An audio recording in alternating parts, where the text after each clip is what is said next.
Menanggapi laporan terkait dirinya ke KPK, Cagup Anies Baswedan mengatakan pelaporan itu adalah hal yang wajar. Anies meminta seluruh pihak bersabar karena hal demikian akan semakin gencar terjadi menjelang pilkada putaran kedua. Anies memprediksi akan semakin banyak isu yang mencuat jelang Pilgub tanggal 19 April mendatang, terutama yang terkait dirinya dan Sandiaga Uno. Anies mengatakan hal ini terjadi karena angka survei paslon nomor 3 yang semakin tinggi. Anies menyatakan akan terus fokus dalam bekerja dibandingkan mengurusi hal-hal demikian. Sebelumnya, nama Anies Baswedan sebagai mantan Mendikbud dilaporkan ke KPK atas dugaan korupsi proyek Frankfurt Book Fair senilai 146 miliar rupiah. Iya, jadi banyak sekali nanti bermunculan. Saya mengharap kepada kita semua untuk sabar, jangan kaget. Akan selalu bermunculan cerita-cerita yang lucu-lucu seperti ini. Dan biarlah mereka yang menuduh, yang memberikan bukti-buktinya. Karena tanggung jawab membuktikan itu ada pada yang menuduh, bukan ada pada yang dituduh. Jadi saya merasa baiknya mereka yang menuduh itulah yang membuktikan. Malam pemirsa, Anda menyaksikan Prime Talk Tajam Mendalam bersama saya Afiani Malik. Pilkada DKI di putaran kedua terpolarisasi. Kini perhatian publik terbagi kepada dua pasangan calon, Ahok Jarot dan Anies Sandi. Nah, tarik-menarik dukungan sebelum laga pamungkas di hari pemungutan suara 19 April mendatang akan dimaksimalkan oleh pasangan calon. Nah, kini kita juga sudah memasuki masa kampanye hingga 15 April mendatang. Seperti apa dinamika politik yang terjadi di ibu kota? Kami akan mewawancarai dua calon gubernur di kesempatan yang berbeda. Dan kali ini saya sudah bersama dengan calon gubernur DKI Jakarta, Anies Baswedan. Mas Anies, selamat malam. Oh, malam, Mbak Fiani, apa kabar? Baik, Anda apa kabar? Bagaimana di kampanye di putaran kedua ini, Mas Anies? Ya, udah mulai beberapa hari ini. Jadi kita sangat bersemangat. Dan teman-teman relawan luar biasa. Penuh dengan antusiasme dan kita ingin terus mengirimkan pesan positif untuk perubahan di Jakarta. Jadi kami merasa dari hasil kemarin kita melihat ada modal yang makin cukup baik untuk memenuhi harapan warga Jakarta. Oke, Mas Anies, sebelum kita bahas nanti apa kemudian yang difokuskan di putaran kedua peta politik yang ada di DKI, kita akan mengajak Anda dan juga pemirsa untuk menyimak informasi yang berikut ini. Bersama Mas Anies Baswedan. Mas Anies, sebelum kita membahas nanti bagaimana kampanye dan lain-lain, saya bahas yang hari ini dulu, karena saya membutuhkan komentar Anda. Anda dilaporkan ke KPK dengan dugaan penyimpangan dana pameran di Frankfurt Book Fair 2015 sebesar 146 miliar rupiah saat Anda menjadi Mendikbud. Apa statement atau komentar Anda? Biasanya kalau laporan korupsi itu sembunyi-sembunyi, kalau laporannya benar. Tapi kalau laporan diumumkan, Anda bisa menilai sendiri. Apalagi sekarang mau pilkada ya. Anda melihat ini politis? Saya nggak mau menilai karena saya nggak tahu. Biarkan yang melaporkan, yang menjelaskan apa isi laporannya. Oke. Tapi untuk klarifikasi angka, kemudian perjalanan saya itu semua bagaimana saat Anda menjabat menjadi Mendikbud? Oh iya benar. Jadi itu diputuskan oleh Bapak Menteri Pendidikan Muhammad Nuh. Anggarannya besarnya juga diputuskan oleh menteri sebelum saya. Semuanya besarannya dan lain-lain. Kemudian ketika saya dilantik, saya bagian melaksanakannya. Jadi Anda tinggal menjalankan program yang sudah diketok. Kalau ada yang diketok tanya kenapa jumlah anggarannya segitu, itu sudah, dan memang besar. Harus diakui anggarannya untuk besar. Untuk 3 hari ya itu dana yang fantastis ya. Oh, 3 hari pameran bukunya. Oh, aduh, Anda salahnya agak fatal di situ. Nah, saya bacanya seperti itu, saya butuh penjelasan Anda makanya. Menurut saya begini, itu adalah sebuah pameran buku dan Indonesia menjadi guest of honor. Guest of honor itu sekali seumur hidup, nggak 2 kali. Jadi kebanyakan barangkali mungkin ada 1-2 kasus ya. Jadi kita menjadi seperti tuan rumah di situ, tamu kehormatan, dan ini adalah kesempatan memperkenalkan kebudayaan Indonesia. Di mana fatalnya ketika saya mengatakan pamerannya 3 hari dengan anggaran 146 miliar? Anda bisa jelaskan? Oh iya, kegiatannya banyak. Jadi kegiatannya di berbagai kota. Nah, puncaknya memang 3 hari. Tapi persiapannya sudah dari sekian bulan sebelumnya? Bukan persiapan, eventnya di banyak tempat. Di banyak kota, di banyak tempat. Jadi Anda jangan ikut dalam framing pelapor. Justru kenapa saya tanyakan, karena ini hari baru terjadi dan kebetulan saya bertemu dengan Anda, makanya mungkin statement dan kejelasan konfirmasi dari Anda tentu diperlukan oleh betul, tapi warga DKI. saya tidak perlu melakukan bukan klarifikasi, biarlah yang melapor yang menjelaskan. Karena yang melaporlah yang mengatakan ada korupsi, biar dia yang melaporkan. Karena seluruh laporan keuangan sudah diperiksa dan alhamdulillah tidak ada masalah. Lalu ketika masuk pilkada putaran kedua mendadak muncul dan lalu kita, saya rasa apalagi sebagai jurnalis yang objektif, itu akan bisa melihat informasi secara lengkap, baru kemudian ikut menggandakan. Kalau enggak, Anda ikut dalam framing itu. Ini kegiatan jurnalis yang objektif, menanyakan langsung ke narasumber yang disebutkan. Objektif Baik, tentu, tapi saya jangan habis dulu. Anda objektif dalam artian ringan, tapi Anda ikut di dalam framing yang sudah dibuat. Padahal Anda bisa cek dulu sebelum bertanya. Dan disitulah letak kekuatan seorang jurnalis. Anda bisa lihat informasinya, apa saja sebenarnya terjadi. Dari situ kemudian disampaikan pertanyaannya. Oke, baik. Kita lanjutkan ke pertanyaan berikutnya, Mas Anies. Anda sudah menjelaskan semua. Nanti mungkin kita bisa klarifikasi dengan data yang lebih jelas di lain kesempatan. Nah, kita beralih soal pertemuan antara Presiden Jokowi dengan SB yang terjadi kemarin. Kan banyak kemudian ini mengkalkulasi adanya perubahan peta politik. Apakah kemudian Anda merasa ini menguntungkan atau justru mengancam Anda? Kita jawab usai jeda berikut ini, pemirsa. Tetap bisa kita lanjutkan Prime Talk. Mas Anies menjawab pertanyaan saya tadi soal pertemuan yang terjadi di beranda Istana kemarin. Ada yang mengatakan bahwa ini akan merubah peta politik, terutama di DKI Jakarta. Bagaimana Anda melihat pertemuan kemarin? Saya melihat ini baik. Setiap pemimpin bangsa berkomunikasi, berdialog, itu akan punya dampak ke bawah. Karena jika pemimpin itu tidak berkomunikasi, tidak berdialog, ketegangannya bukan di elit aja, tapi di tingkat grassroots.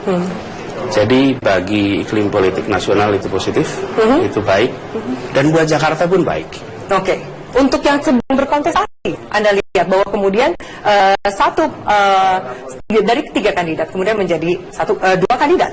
Dan SBY tentu berkaitan dengan kompetitor Anda di putaran sebelumnya, Agus dan Silvi. Apakah Anda melihat ini ada juga koalisi atau kemudian arahan geseran suara? Karena siapapun yang mendapatkan 17% dari Agus mungkin menguntungkan di putaran kedua. Tentu kita lihat, tapi sebenarnya yang maju pilkada kan Pak Agus Harimurti Yudhoyono, bukan Pak SBY.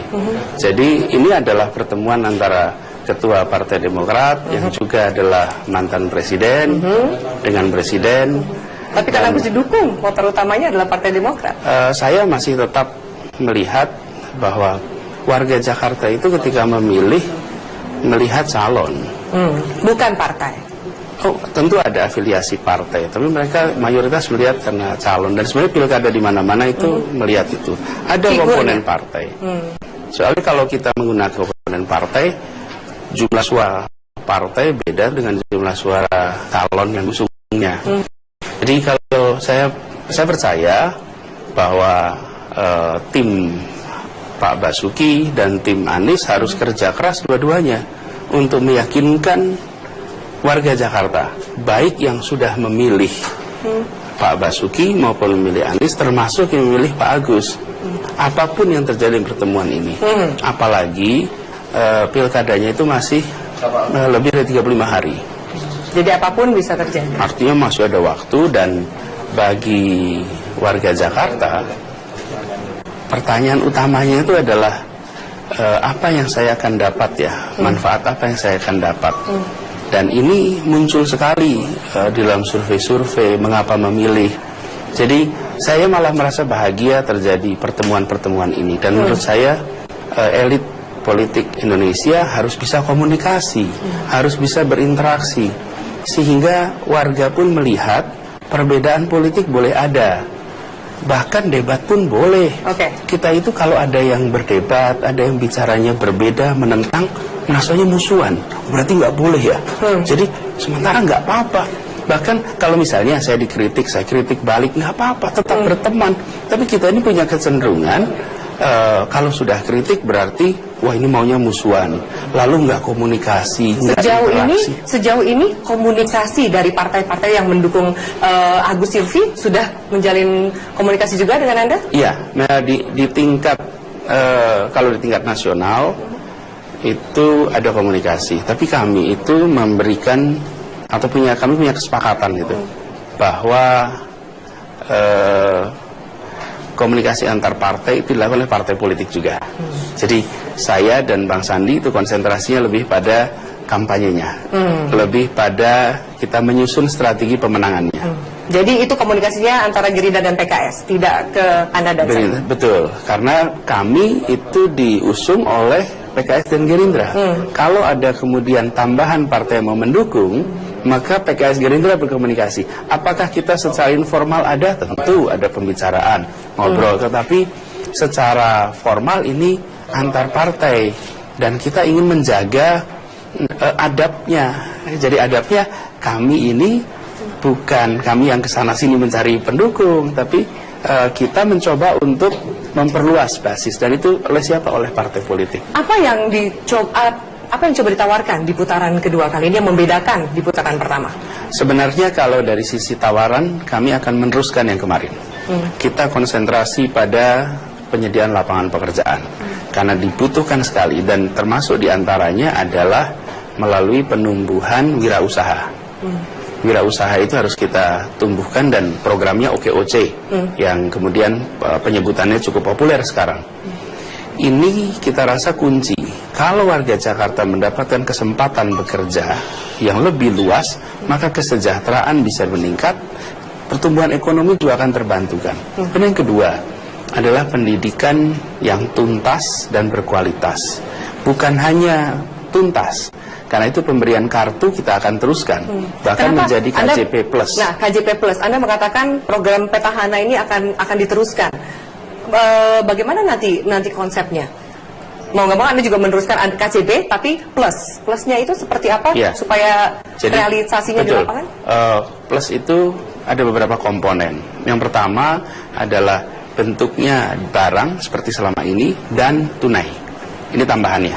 Kemudian yang kedua, yang mendapatkan KJP bukan hanya anak sekolah, tapi anak usia sekolah. Itu beda.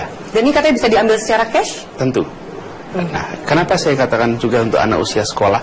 Karena di Jakarta ini banyak anak putus sekolah. Di Jakarta Utara itu 48% anak tidak sampai lulus SMA. Di Jakarta Barat itu 42%. Artinya hampir separuh anak-anak kita di Jakarta Utara, Jakarta Barat itu nggak lulus SMA. Nah, bila KJP hanya diberikan pada anak di sekolah, padahal yang putus sekolah itu hampir separuh. Nah, negara ini, pemerintah ini ngurusin anak Indonesia atau anak sekolah? Kalau hanya anak sekolah, yang terima seperti sekarang. Karena itu anak yang putus sekolah nanti akan terima. Untuk apa? Untuk mereka kursus. Sehingga dengan begitu mereka punya keterampilan. Dengan punya keterampilan mereka bisa bekerja. Yang kedua adalah untuk mereka mengejar program paket. Sehingga mereka punya ijazah. Dengan begitu mereka akan bisa mendapatkan kesempatan yang terbuka di Jakarta ini.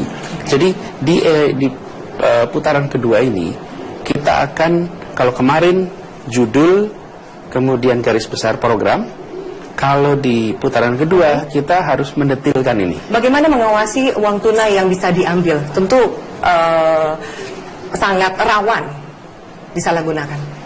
Ya, jadi ini program klasik ya. Semua yang bersifat bantuan pendidikan. Di sisi lain kebutuhan anak satu dan lainnya itu berbeda-beda. Apalagi kalau jurusan satu dan jurusan lainnya berbeda-beda. Karena itu caranya adalah dengan melakukan pencairan di bulan awal kuliah, di awal sekolah.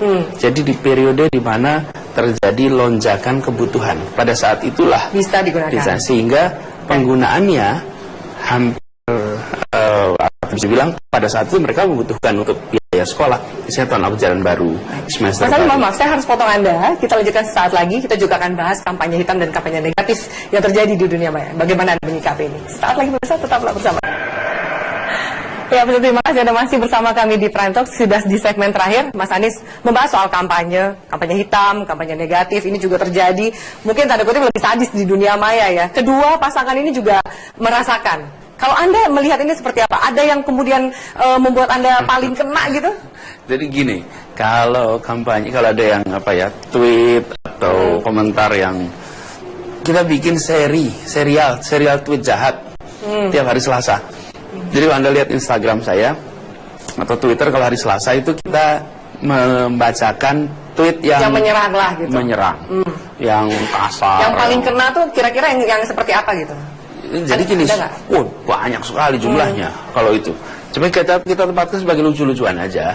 Jadi nggak seperti sesuatu yang justru sekarang itu kita ingin menunjukkan bahwa kampanye itu fun kok. Gitu. Meskipun diserang, seperti kemarin itu ada yang dibuat Mas Joko Anwar tuh buat bus yang 0% atau itu ya, bus Anies Baswedan gitu. Berkaitan dengan program rumah Anda yang 0%. Ya, kemudian ya kita jawab sebagai joke aja. Dan malah menurut saya memang sekarang itu luar biasa ekspresi di dunia maya ini. Tapi di sisi lain kita harus terus berkampanye dengan tone positif, karena sebenarnya bukan barang baru kok. Bedanya adalah sekarang kedengeran. Kan yang dulu ngomongin kita juga di mana-mana. Kalau mau pilkada, di pilpres atau pilgub, semua orang ngomongin. Cuman dulu itu nggak ada media, jadi nggak kedengeran. Kuping kita cuma 2, kita hanya dengar orang sekitar kita. Hari ini, karena ada alat ini, maka kita dengar. Sebenarnya fenomena bahasa Jawa ngerasani, ngomongin itu, kalau sekarang ngomongin di Facebook, jadi kita bisa baca. Tapi tidak berarti kemudian karena ada itu semua, maka fokusnya berubah. Tidak. Kami tetap fokusnya di program, fokusnya rencana kerja, meskipun kedengaran itu semua. Jadi sebenarnya bukan membicarakannya, mengejeknya, itu bukan barang baru. Yang baru itu kedengerannya. Iya, kalau dulu karena kita nggak denger kan. Sekarang misalnya gini, orang di Cirebon ngomongin kita. Dulu ngomongin. Iya kan? Ya. Cuman sekarang kedengeran. Nah, karena itu mari saya dan ajak teman kita fokus. Karena pilkada ini adalah untuk warga Jakarta. Jadi mau fitnah macam-macam, muncul cerita macam-macam. Kalau misalnya itu fitnah, counter. Kalau kemudian pertanyaan program dijawab. Jadi tenang aja gitu. Jangan dan ada yang diblok? Ada apa pernah kemudian diblok? Enggak pakai blok-blokan. Enggak pernah ngeblok juga. Diterima saja ya. Terima aja. Enggak diblok, bahkan yang kasar itu malah dibaca. Dan apa yang terjadi? Ketika seseorang menge-tweet atau menggunakan dengan kata kasar, mendadak dia sadar, dilihat begitu banyak orang. Karena saya retweet, bukan retweet, dibacain tuh. Dan saya selalu ingat loh, yang ditulis sekarang itu mungkin 5-10 tahun lagi kita baca. Dan jangan lupa, di Jakarta masih ada kehidupan sesudah tanggal 19 April. Jadi kalaupun berbeda, gak usah habis-habisan. Jadi nggak apa-apa kritik, nggak apa-apa counter. Justru harus dong, kalau kita diserang, serang balik. Tapi ada ukurannya. Dengan ada ukuran begitu, maka ada ambang batas. Nah, ini yang menurut saya kesempatan bagi semua warga untuk berlatih demokrasi di alam kebebasan. Salah satu kampanye yang juga cukup masif gitu ya adalah memilih pemimpin Muslim. Anda merasa diuntungkan atau bagaimana Anda melihat ini? Itu tentu kampanye itu jalan ya, dan kita fokus pada program. Kami terus-menerus kita bicara 3 tuh, lapangan pekerjaan, bicara tentang pendidikan, bicara tentang kebutuhan pokok yang terjangkau. Karena kami menyadari bahwa gubernur itu adalah gubernur semua. Dia harus melayani semua, dia harus melindungi semua, dia harus memastikan semua warga Jakarta dengan latar belakang apapun, dengan pandangan apapun, termasuk pilihannya apapun di pilkada, itu akan harus mendapatkan pelayanan yang sama dari gubernur. Jadi kami nggak mau geser fokus kita di situ. Dan kami merasa Jakarta ini hanya akan maju jika justru kepemimpinan itu mempersatukan, bukan malah justru memecah belah. Tanpa disadari atau tidak, tapi memecah belah. Enggak, justru harus mempersatukan. Nah, dan mempersatukan dari mana? Dari pikiran, dari kata-kata, dan dari perbuatan. Jadi dengan begitu, leadership itu dari pikirannya itu sudah membuat orang merasa oke, kita satu kesatuan. Saya khawatir kalau kita tidak begitu, maka di Jakarta ini ketimpangan bisa melebar. Dan kesenjangan melebar, ketidakpercayaan melebar. Satu terakhir aja saya nyatakan. Singkat saja, saya harus closing. Di Jakarta ini lebih dari 50% warga nggak percaya menitipkan anaknya pada tetangga. Itu artinya tingkat kepercayaan antar tetangga aja ini rendah. Bagaimana kepercayaan pada pemimpin, bagaimana yang lain? Nah, karena itu kita ingin bangun suasana yang berbeda untuk Jakarta. Terima kasih banyak Mas Anies Baswedan atas waktunya. Dan kita lihat nanti bagaimana sampai hari pencoblosan di putaran kedua. Baik pemirsa, itu dia tadi wawancara saya dengan Anies Baswedan. Terima kasih atas